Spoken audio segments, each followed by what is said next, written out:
the Council of Nicaea. Before this occurred, there were several different competing views of Christ. Then the Emperor Constantine assembled them all together to decide on one view of Christ. They met for days, fighting and bickering, until finally the current view of Christianity won, and the divinity of Christ was declared. Then the new Orthodox view used its power to stomp out and erase all other competing views of Christianity. Or so we're told. You know, I hear this story a lot from atheists, cults, Muslims, and several other non-Christian groups. They always give me this generic story to try to show me that the Council of Nicaea made up the divinity of Jesus and created a new version of Christianity. However, this is all I ever hear, this generic story. I never get any more details from skeptics, and there's a good reason why. Because when we study the details of what happened before, during, and after the council met, this fable is easily debunked, and we see that Christ's divinity was not made up at the council. So let's start with events that led up to the council. On February 24th, in 303 AD, the worst persecution of Christians began under the Emperor Diocletian and lasted until Emperor Galerius finally issued a general edict of tolerance in 311 AD. 2 years later, in 313 AD, with the Edict of Milan, the Emperor Constantine finally legalized Christianity and allowed its practice. Now I want to stop here and make sure this point is clear. Constantine did not make Christianity the official religion of the empire. He simply commanded official tolerance of Christianity. He did, however, outlaw Jews from stoning Christians and gladiator shows, although they did persist until the 5th century. It wasn't until 380 AD, under the Emperor Theodosius, that Christianity was left as the only legal religion. Shortly after Christianity was made legal, a pastor from Alexandria named Arius began preaching the idea that Jesus was not God, but a created being. He gained a following and began disputing with Alexander, the bishop of Alexandria. So in 321 AD, a local council declared Arius a heretic. However, Arius just moved to Palestine, where he gained a larger following, and over the course of the next few years, the debate became so intense that it gained the attention of Emperor Constantine. Constantine, who had just unified the empire, didn't want anything that would threaten division. He saw the debate between the Christians and Arians as a threat to the stability of the empire, so he moved to settle it. He officially called the council in 325 AD. There were no Gnostics involved, there were no Ebionites involved, or any other groups. The council was called to settle disputes between Christians and Arians only. Most other heretical views of Christianity, like Gnosticism, had mostly died out by this point, and the majority of those professing to be Christians were Orthodox Christians, so there was not a wide variety of different views at the council. Although Constantine originally invited over 1,800 bishops from across the empire, only around 300 were able to attend. Most of them were from the east, with only about a dozen representing the west. Now, it should be remembered what happened to these men less than 2 decades ago. Most of them suffered through one of the greatest Christian persecutions of all time. Many of them faced brutal torture and imprisonment for their faith. So despite the modern view about the participants at the council, they were not the type of men who were fine with compromising their beliefs, especially if a few years earlier they were willing to die for them. These bishops actually assembled in Nicaea to confirm what they had already believed and deal with Arius' teachings. Now there were 3 parties at the council. The smallest was Arius and a handful of bishops that agreed with him, that the Father and Jesus were of different substance, or heterousios. The second and much larger group was the Orthodox group, led by Hoseas of Cordova and Alexander of Alexandria. Also in this group was the young deacon Athanasius.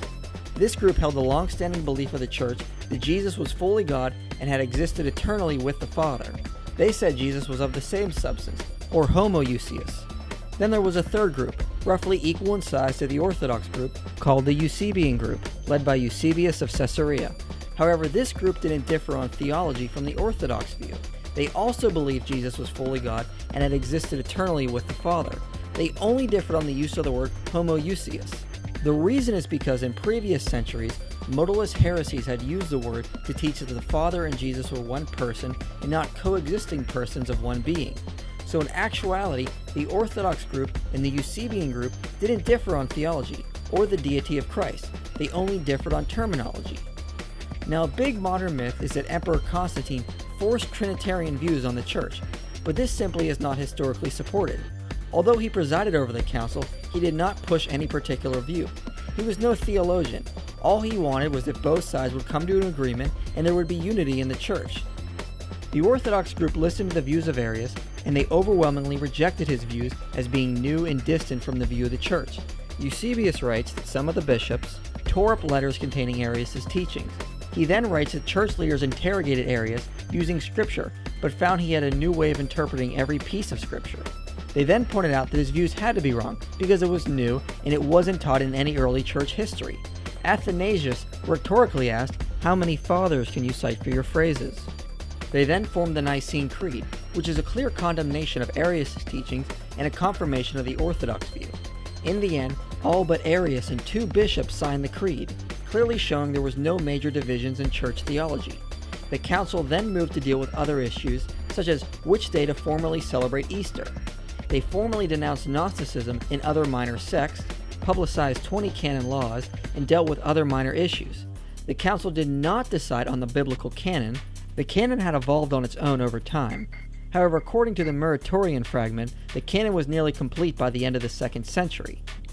The council did not decide on the use of the word Trinity. It dealt primarily with the divinity of Christ. The word Trinity can be found in early Christian history as it was used by early church fathers. An acceptance of a divine three can also be found in other early Christian writings. Now, the results of the council did not actually please Constantine. In fact, he was very angry at the Christians. He wanted unity and compromise, not for one side to denounce the other. He actually took pity on the Arians. Arius was exiled and fled to Ilaria for a short time, while his heresy began to spread and gain political power, especially when on her deathbed, Constantine's sister urged Constantine to support Arius, and he actually did. Arius found a new crafty way of interpreting the Nicene Creed in his favor, and Constantine invited him back so he could force the church to readmit him. However, Arius died before this could happen. A follower of Arius, Eusebius of Nicaea, was able to sway Constantine more in favor of the Arian view. Just before his death, Eusebius of Nicaea baptized Constantine, effectively symbolizing his siding with the Arians. After Constantine's death, the Arians continued to gain more ground against the Orthodox view. The Arian bishops that Constantine had favored used their political power to fight against Christianity. Constantine was succeeded by 2 Arian emperors in the east who worked with Arian bishops in an attempt to override Nicaea and write a new creed. Although Arians were still in the minority, they were given much more political power, which they used to try to stamp out Christianity. Many Christian leaders were forced into subscribing to creeds that did not favor either side. Jerome later described this time period as when the whole world groaned and was astonished to find itself Arian. However, despite the power of the Arians, one bishop fought back almost completely by himself. Athanasius of Alexandria continued to argue from Scripture and stand against the might of the Arian heresy. Even when he was banished and removed from his position 5 times, he never swayed and stood for truth against the Arian political machine. He was a popular hero who prevented Christian theology from compromising and giving in to the Arians. So the Arians turned to gaining more political power. But just before the Arians completely consolidated their hold over the empire, they turned to internal fighting and destroyed themselves. It wasn't long before all their political power was lost, and the Christians were able to meet in 381 AD at the Council of Constantinople and reaffirm the Nicene faith. The battle between the Arians and the Christians did not end there. After the Council of Nicaea, many Arian bishops headed north and began converting the Germanic tribes to Arianism. They then eventually conquered the Western Roman Empire, and the Christians had to deal with Arianism again. However, as we can see today, Arianism died out, and Christianity is still going strong and growing. So as you can see, Christian bishops did not inherit absolute political power from the Council of Nicaea and used it to stomp out other competing sects. On the contrary, it was the Arians who gained the political power and tried to stomp out the true church.